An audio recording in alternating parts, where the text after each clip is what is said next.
Hürmetli vatandaşlık şehirlerimizde davamlaştırımız bugünkü saat 2020 yıl 1. ayının 5. günü haftığı yakşembe.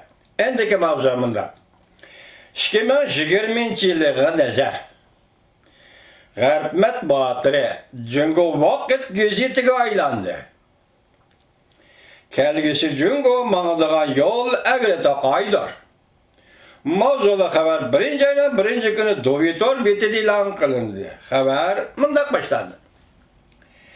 2019 yılı Cungo üçün eytqanda müşakkatlik köp taraflardan xırısqa uçurgan gam bilan xushalliq orlashib ketgan köp holda gam g'usi besib ketgan bir yil bo'ldi.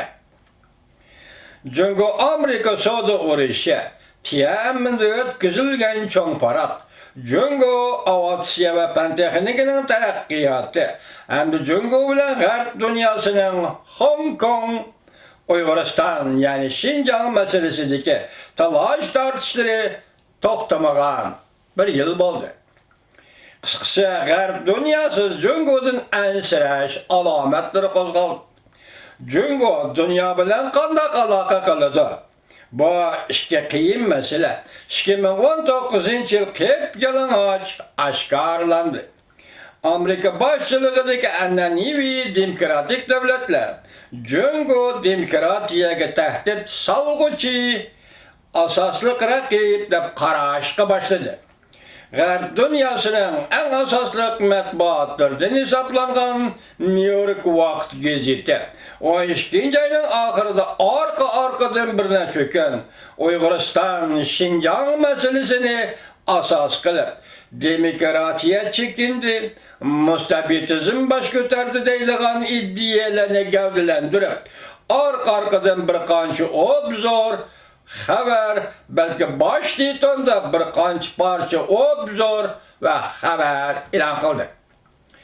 2019 yili bir qancha qatam Jungoning bayrog'ini dastaydigan, ko'ydirdigan, Jungoliklar Jungoni haqorat qildi deb qaraydigan voqealar yuz berdi. Bunday voqealar kelgusida pexmi ko'p bo'lsa bo'ladiki, lekin azaymaydi.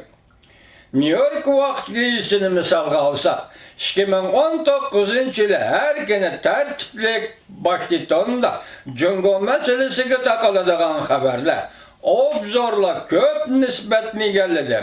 1-oydan 5-oygacha Amerika Jungo savdosini, Huawei shirkati va Jungo kompartiyasining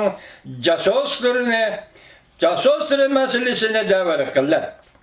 Jungoning 5-avlod fan-texnikasi taraqqiyoti o'rlashtirish, fan-texnika taraqqiyoti butun xalqni nazorat qiladigan vositaga aylandi-yu, va shu to'g'rida maqolalar va obzorlar e'lon qildi.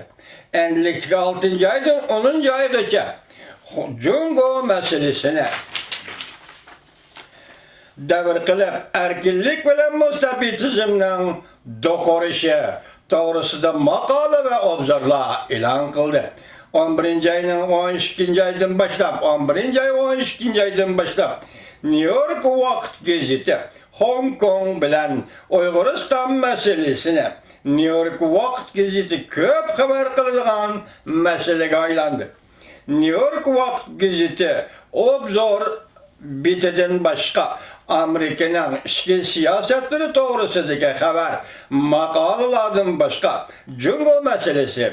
Jungo masalasi bo'lganda Hong Kong masalasi, Uyg'uriston ya'ni Xinjiang masalasi, so'z matbuot erkinligi masalasi qatorliq masalalar bo'yicha obzor va xabarlarning e'lon qilinish nisbati salmoqli nisbatni egalladi.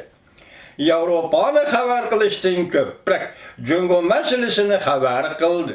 Bu ahvol bo'yicha Wall ko'chisi gazetiga qaraydigan bo'lsak, ahvol yanada tamoman o'xshash. To'rbitining boshlitonida Jungoga munosabatli xabarlarning salmig'i Yevropaga munosabatli xabarlarning salmig'idan ko'p bo'ldi. buncha qanoat qilmaslik va o'zini ayblash kelgusida Jungoga qarshi turish sababli Jungoni haqoratlaydigan voqealar, Jungoga qarshi turadigan voqealar barg'ansari ko'paydi.